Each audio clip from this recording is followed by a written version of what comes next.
네, 오늘 예레미야 30장, 31장 말씀 가운데에서 저희가 함께 31장 31절에서 34절까지의 말씀 읽고 함께 은혜를 나누겠습니다.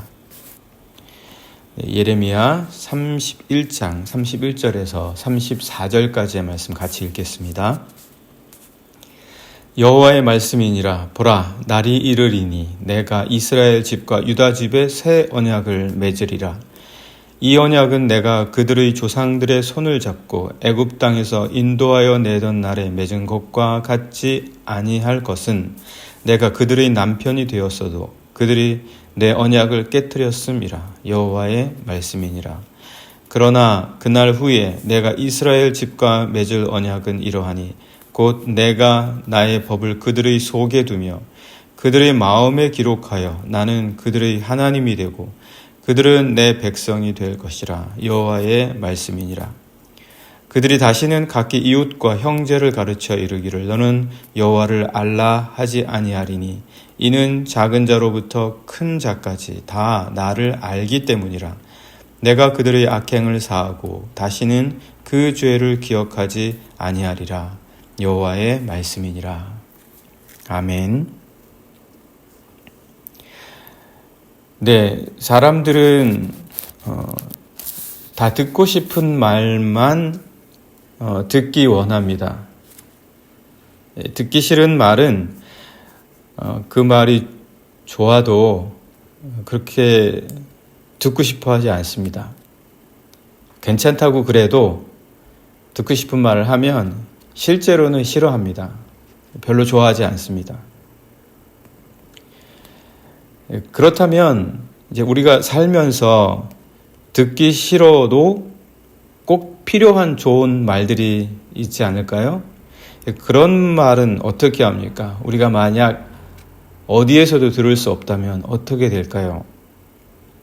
꼭 해줘야 되는 말이 있는데, 꼭 들어야 될 말이 있는데, 그게 우리한테 별로 들어도 기분이 썩 좋게 되는 말이 아니라면 그러면 어떻게 하겠습니까?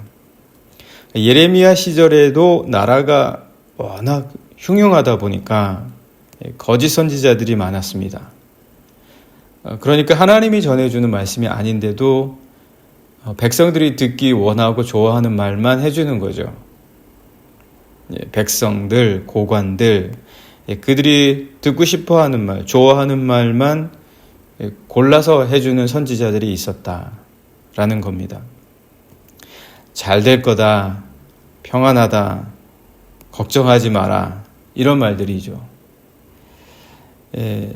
저도 사실은 얘기하다 보면 이런 말들만 잘 하게 되어 있습니다. 싫어하는 말은 별로 다들 듣고 싶어 하지 않으니까 이런 말들 주로 많이 하게 됩니다. 물론 이런 말이 다 나쁘다는 것은 또 아니겠죠. 잘 될 거다. 걱정하지 마라. 염려하지 마라. 이런 말만 한다고 해서 이게 꼭 나쁘다. 이렇게 말할 꼭 그럴 필요까지는 없을 수도 있습니다. 왜냐하면 사람들을 위로해주고 힘을 주어야 할 때 이만한 말이 어디 있겠습니까?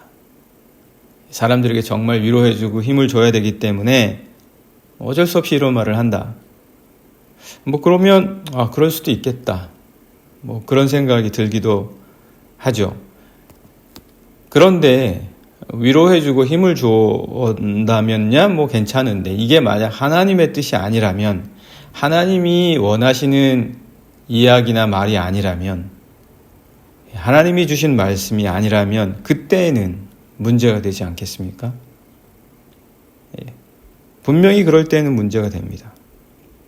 그래서 예레미야는 하나님께로부터 이제 이스라엘과 유다에게 너희들이 곧 바벨론으로 사로잡혀 가서 70년이 지난 후에야 돌아올 것이다. 이 말을 받았거든요. 이 말을 안 받았으면 위로해주고 힘을 주면 될 텐데 그런데 이 말씀을 받았기 때문에 꼭 잘 될 거다, 평안할 것이다 이럴 수가 없잖아요. 네, 이럴 수가 없기 때문에 문제가 되는 거죠. 예. 예레미야는 그래서 달콤한 말만 할 수가 없었습니다. 조금이라도 이제 그가 하는 말에 위로가 되는 말이 있을 수 있다면 아마 요 정도였겠죠. 70년 후에는 돌아온다. 걱정하지 마라. 하나님께서 70년 후에는 회복시켜 주실 것이다. 다시 돌아오게 하실 것이다. 그러면 이 정도는 위로가 될 수 있겠죠. 그러나 이렇게 이렇게 전하는 말씀 속에서 과연 얼마나 백성들이 위로를 얻었겠냐라는 겁니다. 과연 이런 말이 정말 위로가 될 수 있었을까? 그러나 이게 하나님의 말씀이잖아요. 70년 후에 돌아올 것이다 라는 말에도 위로가 받을 수 있겠냐? 위로를 받을 수 있겠냐? 백성들이. 우리도 정말 원하지 않는 말을 들으면 힘이 빠지죠. 그리고 정말 듣고 싶지 않죠. 기분 나쁩니다. 그러나 듣고 싶지 않은 말들 속에서도 우리에게 과연 조금이나마 그 말 속에서 위로를 받을 수 있는 그런 뜻과 의미들을 찾아낼 수 있냐. 언제나 우리가 늘 좋은 말만 들을 수는 없잖아요. 좋은 말만 듣는 거에 익숙해지면 그러면 정말 삶이 어떻게 되겠습니까? 음식을 좋아하는 것만 먹으면 오게 되는 그 결과하고 똑같겠죠. 음식 좋아하는 것만 골라 먹다가 오게 되는 결과나 좋은 말만 듣고 싶어 하다가 오게 되는 결과나 다 똑같겠죠. 그러니까 오늘 우리가 보는 이 30장, 31장의 말씀도 사실은 예레미야가 이스라엘 백성과 유다 백성에게 말씀을 전하다가 70년 후에 포로로 돌아올 것이다. 다시 회복시켜 주실 것이다. 그러니까 너희들은 바벨론에 투항해라. 저항하지 말고 너희들의 목숨을 살려라. 70년 후에 돌아오게 될 것이다. 이게 하나님의 뜻이다. 그러니까 돌아올 것이다라고 하는 희망의 말씀, 그나마 희망의 말씀을 전해주는 게 바로 30장, 31장의 말씀입니다. 그 전까지는 예레미야가 고뇌에 차서 왜 내가 이런 말씀을 전해야 합니까? 왜 이런 일들을 허락하시는 겁니까, 하나님? 그리고 백성들을 향하여서는 너희들은 투항해라. 거의 이런 말씀이었죠. 그러다가 30장, 31장에 와서는 그나마 하나님께서 70년 후에 회복시켜 주실 것이다. 이 말씀을 전해주고 있습니다.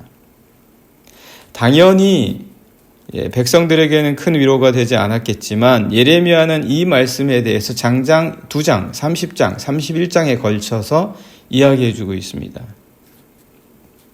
아무래도 예레미야가 하고 싶은 말이었겠죠. 인간적으로. 하나님의 말씀은 전해야 되겠는데 그나마 그래도 정말 희망에 찬 말씀이니까 더 좋아서 전할 수 있었겠죠. 30장, 31장에 걸쳐서. 그런데 예레미야가 전하는 이 말씀 30장, 31장의 말씀을 들어보면 단순히 그냥 회복시켜준다는 말씀이 아닙니다. 너희들이 이 땅에 돌아올 것이다. 단순히 그 말로 끝나는 게 아니에요. 뭐가 복잡해요. 그냥 돌아올 것이다. 이렇게 말해주면 시원하고 그나마 후련하고 그나마 좀 희망이 될지는 모르겠는데 가만히 들여다보면 땅의 회복을 이야기하는 것만은 아니에요. 이스라엘 땅으로 돌아올 것이다. 너희의 고토로 돌아올 것이다. 약속의 땅으로 돌아올 것이다. 단순히 그 말만이 아니다라는 거죠. 그러면은 뭐냐? 예레미야가 지금 전하고 있는 이 말씀은 어떻게 보면 새 언약이에요. 약속을 새롭게 할 것이다. 돌아오게 할 것이다 라고 전하는 것 같더니 결국 마지막에는 새롭게 언약을 맺을 것이다. 이 말씀이거든요. 예. 그래서 그 말씀을 보면 오늘 31절입니다. 31절 보시면 여호와의 말씀이니라. 보라, 날이 이르리니 내가 이스라엘 집과 유다 집에 새 언약을 맺으리라. 이 말씀이거든요. 그러니까 돌아올 것이다. 70년 후에 하나님께서 회복시켜 주실 것이다. 그래서 좋아하는데, 아마 좋아했겠죠. 그나마. 그런데 그 말씀이 단순히 그런 말이 아니라 새롭게 언약을 맺을 것이다. 이런 말씀입니다. 혼란스러웠을 거예요. 만약에 예레미야가 하는 말을 진지하게 누군가가 듣는다면 당시에 혼란스러웠을 것입니다. 왜냐하면 언약의 백성이잖아요. 이미 언약을 맺었잖아요. 이미 모세의 언약이 있습니다. 모세의 언약이 있는데 너희들과 새로운 언약을 맺을 것이다 라고 하면 이 사람들은 혼란스러운 거죠. 물론 바리새인들 아직은 바리새인이 나타나는 시기적인 상황은 아니지만 그 정도의 열심이 있는 사람들이었다면 더더욱 민감하게 이 말씀에 대해서 반응했겠죠. 도대체 우리에게 언약이 있는데 너가 말하는 새 언약이 뭐냐라고 따졌을 수 있습니다. 아니면 그러면은 지금 우리가 있는 이 율법의 언약 가지고도 우리가 지금 이 모양인데 다른 새 언약이 무슨 효과가 있겠냐? 우리하고 말 장난하는 거냐라고 또 이렇게 또 따졌을 수도 있습니다. 그러나 분명 이 새 언약은 언약을 율법을 새롭게 하겠다는 거예요. 그래서 그게 32절 말씀에 있습니다. 32절 말씀 보면 이 언약은 내가 그들의 조상들의 손을 잡고 애굽 땅에서 인도하여 내던 날에 맺은 것과 같이 아니할 것은 내가 그들의 남편이 되었어도 그들이 내 언약을 깨뜨렸음이라. 여호와의 말씀이니라. 말로는 안 되는 거예요. 말로는 안 되는 거예요. 그 율법들이 얼마나 귀한 말씀들입니까? 얼마나 그 성막을 짓는 방법에서부터 시작해서 하나님의 10가지 계명들과 그에 따르는 모든 제사의 그런 율법들이 어떻게 사람의 머리에서 나올 수 있는 것이겠습니까? 그것을 통하여 속죄함 받는다는 그 놀라운 속죄의 교리에서부터 이 모든 것들이 정말 인간의 머리에서는 나올 수 없는 것들인데 하나님으로부터 모세가 받은 것인데 그걸로는 안 되는 거예요. 사람들이 이스라엘 백성들이 지금 이런 위기 상황에서도 듣고 싶은 말만 들으려고 하잖아요. 그러니까 말로만 해서는 안 되는 것을 누구보다 하나님께서 잘 아셨겠죠. 그래서 예레미야는 하나님의 말씀을 통해서 이렇게 얘기하는 거예요. 단순히 땅에 돌아온다고 그게 무슨 소용이 있냐는 거예요. 땅에 돌아올 것이다 라고 말해주면 그 말로 받는 위로가 무슨 소용이냐는 거예요. 그 땅에서 조금 벗어나고 조금 뺏기면 다시 또 그렇게 될 텐데 그게 무슨 소용이 있냐는 거예요. 예레미야가 만약 그저 단순하게 너희들은 지금 당장 여기에 다시 돌아오게 될 것이다. 이미 1차, 2차 잡혀간 상황이잖아요. 3차는 아직 안 갔고 3차는 시드기야 때 잡혀가는 거고 이미 여호야김과 여호야긴 때 사로잡혀간 사람들이 당장 이제 돌아올 것이다. 이렇게 말하면 그게 무슨 소용이 있겠습니까? 말로는. 다시 포로로 사로잡혀 가더라도 그들에게 요동침이 없는 사람으로 변화시키는 게 하나님의 목적이잖아요. 근데 땅에 돌아오는 것만 만약에 문제가 되는 것이라서 그 말만 전해주는 것으로 그친다면 그게 이 백성들에게 어떤 유익이 있겠습니까? 그래서 지금 예레미야는 새 언약을 말하고 있습니다.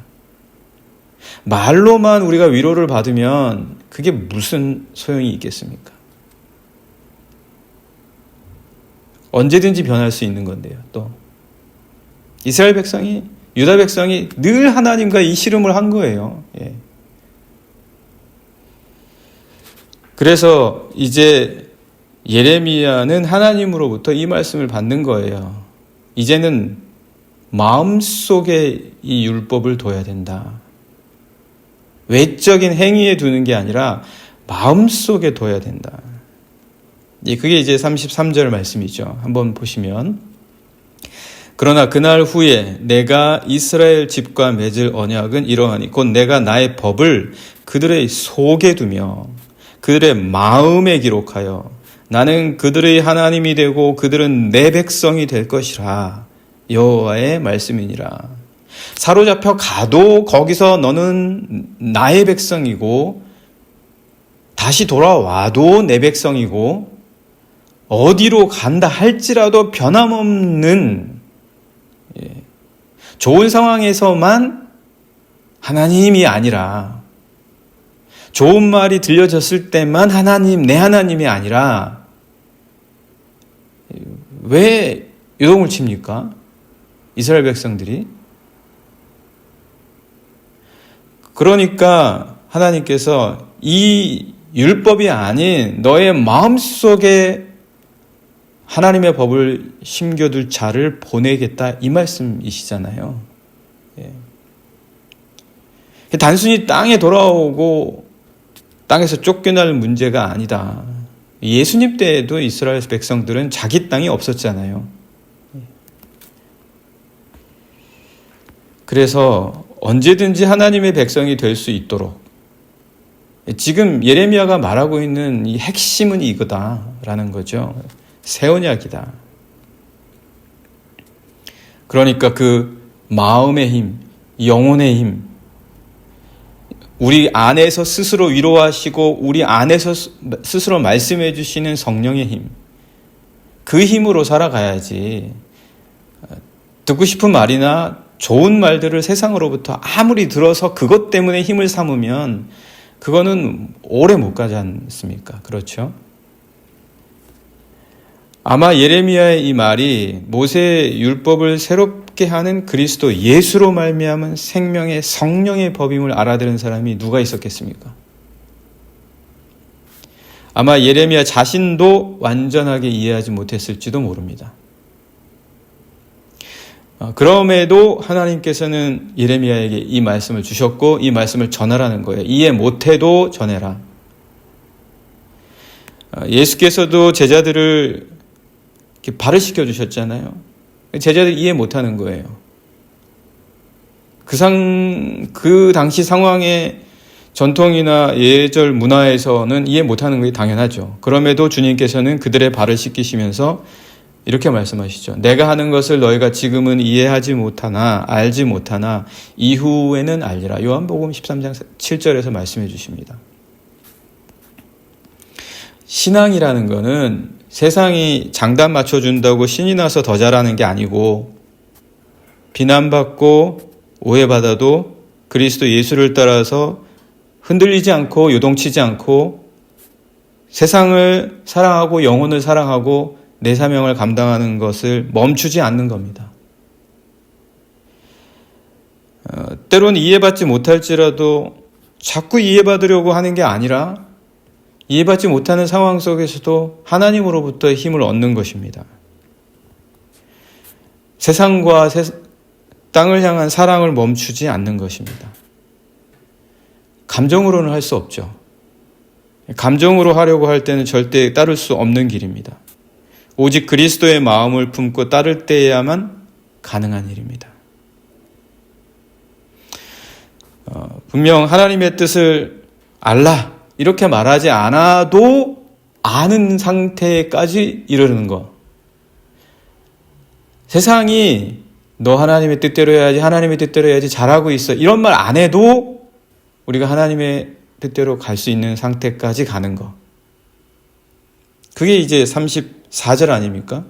보시면 그들이 다시는 각기 이웃과 형제를 가르쳐 이르기를 너는 여호와를 알라 하지 아니하리니 이는 작은 자로부터 큰 자까지 다 나를 알기 때문이라.